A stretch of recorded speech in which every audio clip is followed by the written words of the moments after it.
할렐루야, 규리의 말씀에 오신 여러분 사랑하고 축복합니다. 오늘 말씀은 디모데후서 3장 10에서 17절입니다.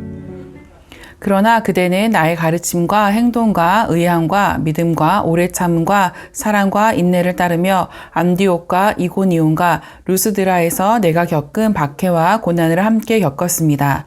나는 그러한 박해를 견디어냈고 주님께서는 그 모든 박해에서 나를 건져내셨습니다. 그리스도 예수 안에서 경건하게 살려고 하는 사람은 모두 박해를 받을 것입니다. 아멘. 사랑하는 여러분, 우리가 살고 있는 시대를 한마디로 표현하자면 어떤 시대일까요? 정보가 넘치지만 진리가 희미한 시대, 소리가 많지만 방향은 불분명한 시대입니다.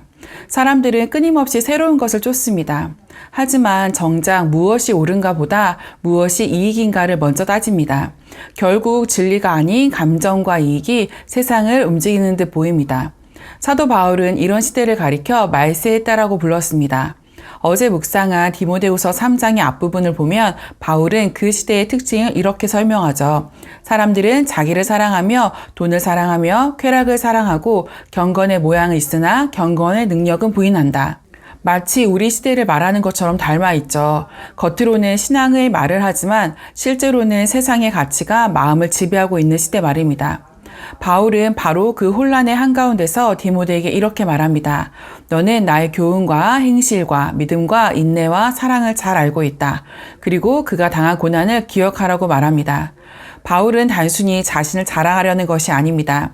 그가 보여주려는 것은 진짜 믿음의 모습이었습니다. 즉, 고난 속에서도 말씀을 따라 살아가는 삶, 환경이 아니라 말씀이 기준이 되는 삶, 그것이 흔들리지 않는 신앙의 길이라는 것이죠. 바울은 젊은 디모데에게 말합니다. 무릇 그리스도 예수 안에서 경건하게 살고자 하는 자는 박해를 받으리라. 참 솔직한 말 아닌가요?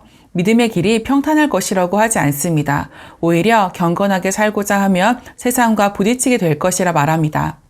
왜냐하면 경건은 세상의 흐름과 정반대이기 때문입니다. 세상은 편한 길을 찾지만 말씀은 바른 길을 말합니다.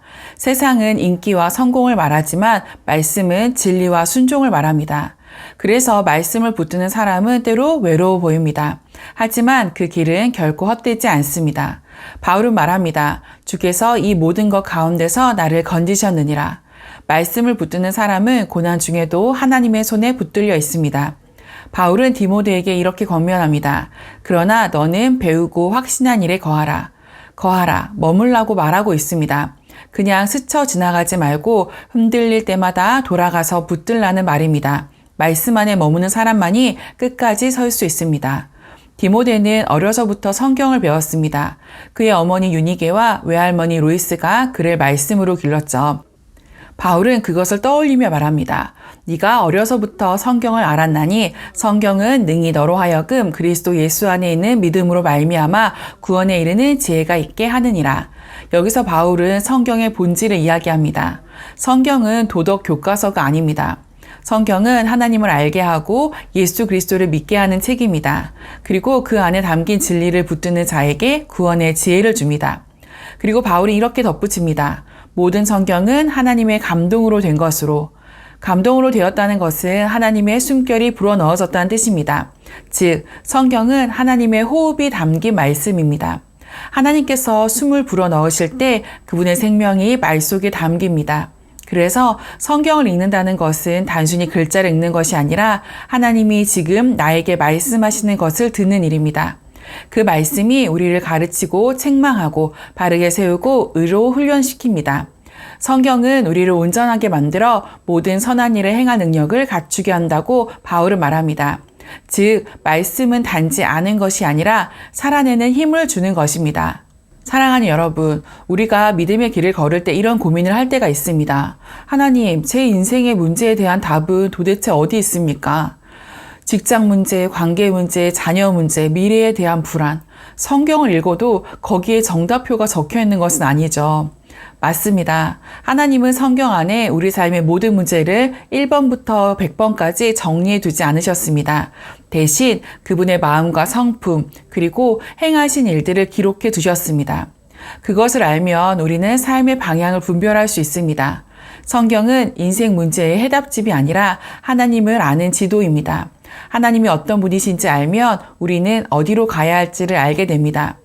영국 설교자 찰스 스펄전은 이렇게 말했습니다. 성경 말씀을 자신의 든든한 오른손이요 최고의 동반자이자 안내자로 여기는 이가 세상을 이긴다. 세상을 이기는 힘은 지식이 아니라 말씀입니다. 환경이 바뀌지 않아도 상황이 어려워도 하나님의 말씀을 붙드는 사람은 넘어지지 않습니다.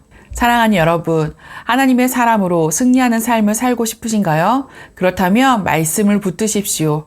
성경을 단순히 읽는 것으로 끝내지 말고 매일의 묵상을 통해 그 말씀이 내 삶이 되도록 하십시오.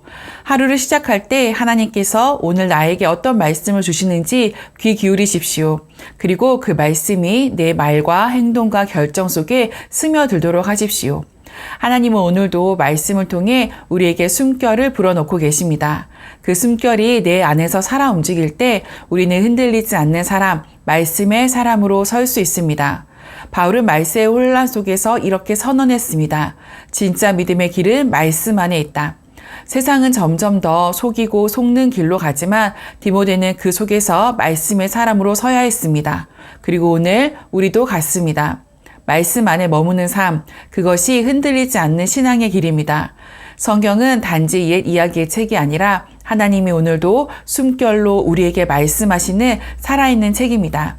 오늘 그 말씀 안에서 방향을 얻고 그 말씀으로 걸어가는 우리 기류의 가족 모두가 되시기를 축복합니다. 오늘도 승리하세요.